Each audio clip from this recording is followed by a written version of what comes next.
Before anything else, hit that subscribe button, turn on the notification bell, give this video a like, share it with someone who needs to hear this truth, and drop a comment below.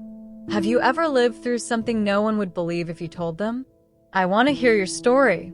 Now listen carefully, because I'm about to tell you something most people wouldn't dare to admit out loud. I invited them. Yes, I invited them, fully aware of what that meant. I wasn't drunk. I wasn't confused. I was crystal clear. And no, this isn't fiction. This is a true story, raw, honest, and far more common than anyone wants to confess. A story about limits, about surrender, about what happens when a woman gets tired of being invisible. You've probably been fed the same story all your life. Loyalty is sacred, desire is dangerous, and any woman who wants more is selfish. Well, I'm calling BS. Sometimes we don't cheat because we're cruel. We cheat because we're starving. Starving for touch, for recognition, for meaning. And in this infidelity story, I stopped apologizing for needing more.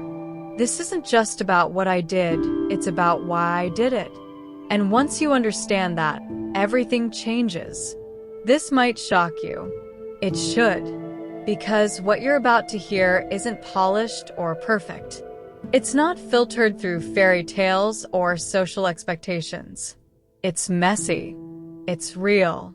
And somewhere inside this cheating story, you might just recognize yourself, or the version of you you've been afraid to become. I'm not proud of everything I did, but I'm no longer ashamed. And once you hear the whole truth, you'll realize this isn't just a story of betrayal.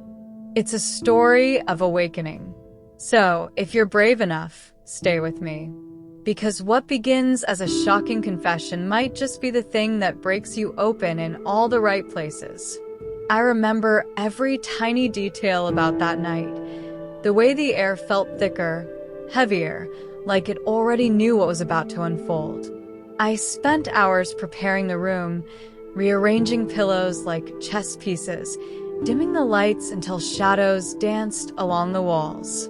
The black lace I chose wasn't just fabric, it was armor and surrender all at once. That soft glow on the candles, that silence pressing against my chest, it was me stepping into a space I had only dared to fantasize about. And this wasn't just some game. It was a chapter in my cheating story one I never thought I'd tell. Underneath all that meticulous preparation, there was a quiet storm. I kept adjusting the same curtain corner, not because it needed fixing, but because I did. My heart beat out a rhythm that only betrayal could tap into. I wasn't just waiting for them. I was waiting for a part of me I'd buried under years of marital routine and suppressed longing. The truth is, emotional cheating starts way before the first touch. It begins in those silent negotiations with your own conscience. This wasn't about sex. It was about control, curiosity, and what happens when a forbidden love knocks louder than your vows. My hands trembled as I sprayed the last drop of perfume into the air, letting it settle on my skin like a final seal.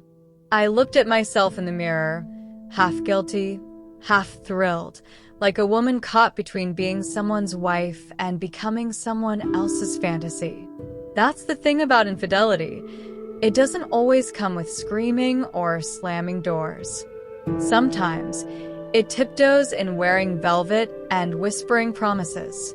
And in this particular infidelity story, I wasn't the one being cheated on. I was the cheating wife, fully aware of the line I was about to cross. I sat down on the edge of the bed, black lace clinging to skin that hadn't felt desired in months.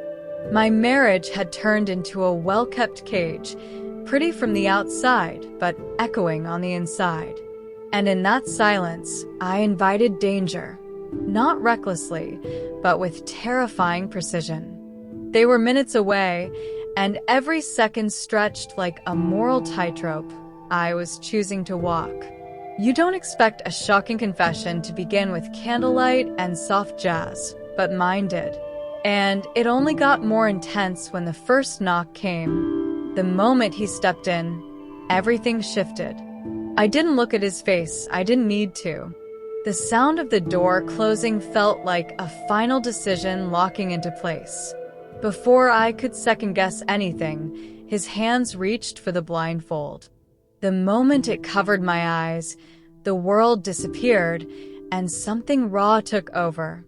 In that instant, my marriage felt like a distant echo, and the infidelity confession I once feared became something I now craved with a kind of holy hunger. Breath caught in my throat as darkness settled over me. It wasn't fear, it was release. When you strip away sight, the rest of you wakes up. Every inhale became sharper, every sound louder, every heartbeat like a drum summoning something ancient inside me. I wasn't thinking about being a cheating wife or how this would unravel my life. I was thinking about how alive I felt for the first time in years. And isn't that how every story of betrayal begins? Not with guilt, but with electricity. He didn't speak, and yet I felt everything he meant. A hand brushing against my shoulder, the warmth of breath near my ear. Those were the new languages of trust and surrender. I wasn't used to this version of me. The woman who relinquished control, who let go of narrative and dove into sensation. There's something dangerously liberating about being seen without being looked at. In that moment, this wasn't just a true story of emotional cheating. It was a dismantling of everything I'd ever pretended to be. The blindfold didn't make me feel helpless. It made me feel infinite. Without the distraction of appearances or expectations, I could finally feel what I'd been aching to admit. I wasn't satisfied. Not emotionally. Not physically. Not spiritually. And as his hands moved with quiet confidence, I could sense the storm rising. This wasn't about lust. It was about transformation. And it was just the beginning, because soon, I wouldn't just be surrendering to one presence. I'd be caught between two. There's a sacred tension in being touched with purpose. His hands weren't frantic or unsure. They moved like he had read every inch of me in a dream. He adjusted my shoulders, straightened my spine, tilted my chin, all without a word. And I followed. Not because I had to, but because I wanted to know what it felt like to not lead for once. In a world where I was always the planner, the fixer, the wife holding it all together, this was the first time I allowed myself to be undone. When he whispered for me to stand, I didn't hesitate. There's something deeply intimate about being positioned by someone who sees your hesitation and doesn't flinch. Every slight nudge was like a message. You're safe here, even as you let go. And trust me, letting go isn't easy for someone like me. That's why emotional cheating creeps in so silently.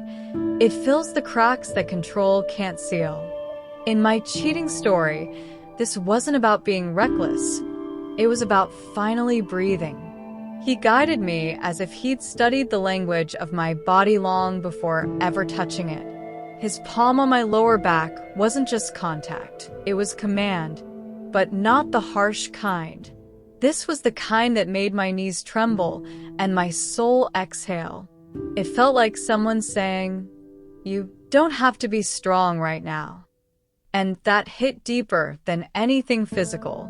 Because behind every marriage betrayal, there's usually a woman who's tired of pretending she's fine when she's really unraveling inside. The longer I stayed in that space, the more I felt my identity as the wife blur. I wasn't cheating on my husband in that moment.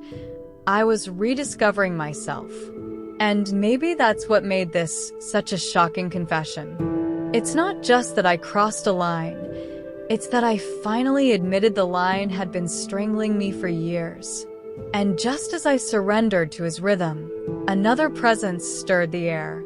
The energy shifted, and I knew I was about to be tested in ways I never imagined. The shift in energy was immediate. The moment the second man entered, the room changed, like gravity itself thickened. I couldn't see him, but I felt him. He didn't speak, didn't touch me at first. He just watched. And somehow, that silent observation made my skin burn more than contact ever could. This wasn't just another player in my infidelity story.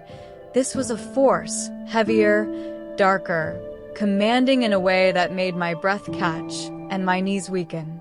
Without a word, he joined the dance, this unspoken choreography of power, surrender, and trust. The restraints came next. Not tight enough to hurt, but firm enough to tell me there was no turning back. My arms, my voice, my sight gone. I was suspended in a world that ran on sensation, on intuition, on surrender. And in that moment, I wasn't a cheating wife. I was something else entirely, raw, exposed, and finally honest about what I needed but never dared to name. He didn't ask for permission. He just led.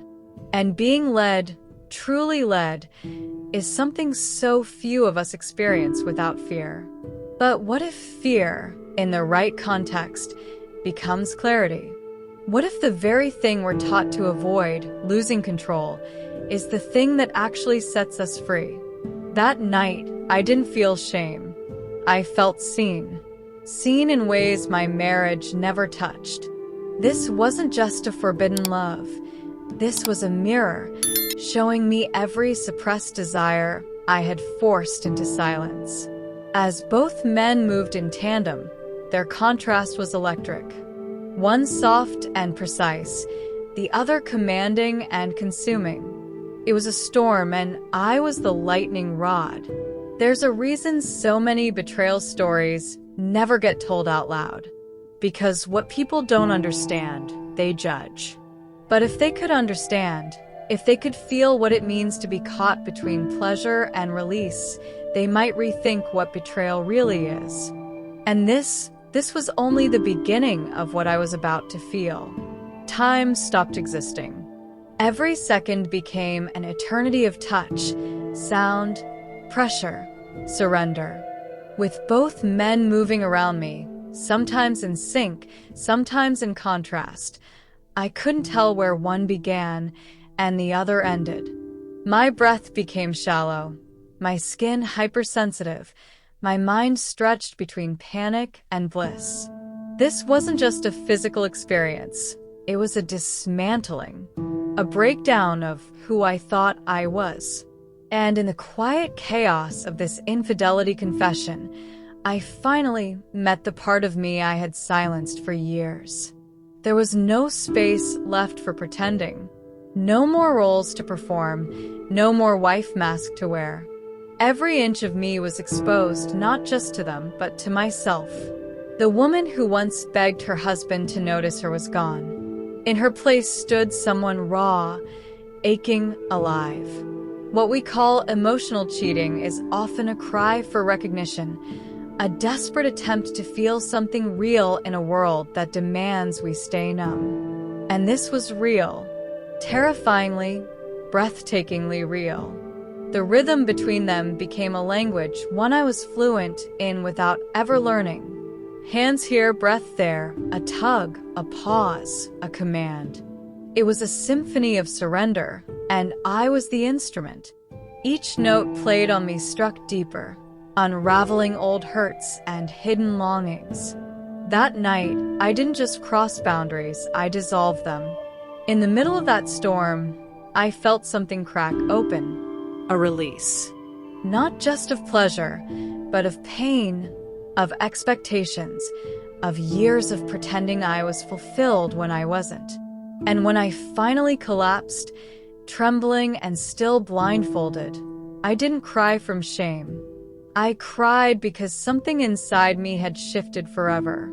The woman who'd once feared being called a cheating wife was now someone who had tasted truth through touch. And I wasn't ready to stop. Despite everything, my limits, my exhaustion, the chaos, I found myself wanting more. Because sometimes the breakthrough isn't the end, it's just the start of something even more dangerous. My body was trembling, drained to its core, but my soul was wide awake. I had reached what I thought were my absolute limits, physically, emotionally, spiritually. And yet, there I was, silently begging for more. Not because I was insatiable, but because for the first time in years, I was present. Fully, unapologetically, shamelessly there. In the heart of this cheating story, I wasn't chasing lust. I was chasing truth, even if it came wrapped in sin and sweat. They didn't stop. Not out of cruelty, but out of knowing. They sensed it, that hunger that goes beyond desire. It's the kind of hunger only those who've lived quietly in a hollow marriage can understand. I'd smiled at dinner tables, kissed out of obligation, survived anniversaries without spark. But here I was no longer surviving. I was devouring every second of this forbidden love, this reckless dance with surrender. And in that exhaustion, I found meaning. Even in the ache, even in the blur of overstimulated nerves and whispered commands, I kept leaning in. I didn't want it to end, not because I was addicted to the feeling, but because I didn't want to return to silence. To the life where I'm fine was the mask I wore to bed every night. In the chaos of this marriage betrayal, I found a rhythm that healed me in ways years of loyalty never could. Strange, isn't it? That sometimes healing hides inside what we're taught to fear most. They moved with intention, sometimes in perfect unison, other times testing my limits independently. It was a complicated ballet of trust and tension. And the more they guided me, the more I wanted to let go. This wasn't about dominance anymore, it was about liberation. About letting go of the polished image of the perfect wife and embracing the messy, flawed, longing woman beneath. I didn't care how this true story would be judged. I just knew I wasn't done. When it was over, I didn't move. Couldn't move. My limbs were heavy, my breath slow, but my mind racing. Not with regret, but with revelation. Suspended there, blindfold off, body spent, I realized how far I'd come from the woman who once cried silently in the shower, wondering why her husband stopped seeing her. This wasn't just a story of betrayal. It was the story of a woman who refused to stay invisible. And now, she couldn't unsee herself anymore. The trembling wasn't fear, it was recognition. I was no longer the same, and that terrified me in the best possible way. Everything I thought I knew about right and wrong had been shaken. Because how could something that felt this honest also be labeled as betrayal? That's the cruel irony of every infidelity story. People only see the act, never the void that made it necessary. And in that void, I had found myself, stripped of guilt, stripped of performance. Just me. I sat there, touching my own arms like I was learning a new language. It wasn't about the men anymore. It was about what they unlocked. A part of me that had been locked behind motherhood, chores, fake smiles, and empty kisses. I realized how often I'd mistaken comfort for connection. My marriage was quiet, yes, but it was quietly breaking me. And in this cheating wife confession, I wasn't asking for forgiveness. I was asking for understanding. From myself, above all. Looking back now, I see the breadcrumbs I left for myself. The glances, the daydreams, the deep ache in my chest every time I heard the word love. I wasn't just looking for pleasure. I was begging to be felt, to be held without judgment, to be claimed not out of duty, but out of desire. And while most people would call what I did wrong, I saw it as the first right thing I'd done in a very long time. But even after all that, I still had one question left to ask. Have you ever been touched so deeply, without a single hand on you, that words just vanish? That moment when someone looks at you or speaks to you, or even stands silently beside you, and suddenly, your entire soul feels seen? That's what this was. That's what this is. This isn't just my true story. It's a mirror. And maybe, just maybe, it reflects something you felt but never dared to admit.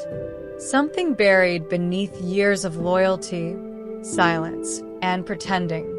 I know what you might be thinking. How could she? But ask yourself this. How many times have you stayed in something that felt safe, but not alive? How many times have you whispered to yourself late at night, wondering where the fire went? This is more than a cheating story.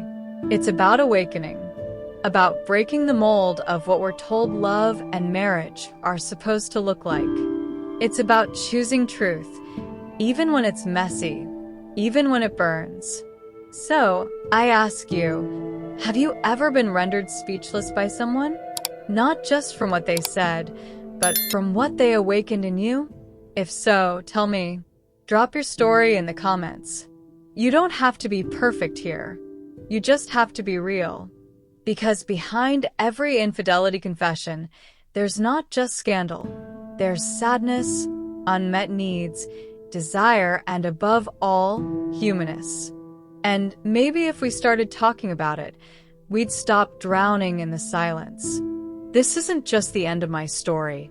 It's an invitation for honesty, for boldness, for reclaiming the parts of you that have been waiting in the dark. And if you're brave enough to feel something from all this, then don't let it end here. Talk to me. Talk to each other. Share. Because the only thing more dangerous than forbidden desire is pretending it doesn't exist. So now it's your turn. What part of my infidelity confession made your chest tighten? What line did I cross that you've only dared to imagine crossing in your mind? The truth is, we all carry silent desires, some we ignore, some we bury so deep that even we forget they exist. But when you hear a cheating story like mine, something stirs, doesn't it? A question, a memory, a longing. Don't run from that. Let it speak. What if this isn't just about me cheating? What if this is about you realizing how much you've been settling? How long you've been pouring from an empty cup? Because behind every emotional cheating moment, there's an unmet need, an unspoken pain, a soul screaming to be seen. And you owe it to yourself to listen, not to cheat, but to change, to finally feel again. Tell me, what truth are you afraid to say out loud? Drop it in the comments. Let's make this space more than a story. Let's make it a movement. Because hiding won't save us. But honesty, that might just set us free. If something in this story of betrayal woke something up in you, don't ignore it. Reflect on it. Use it.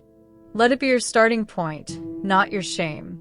And if you want more truth like this, raw, unfiltered, and deeply human, subscribe to the channel, turn on the notifications, and stay with me.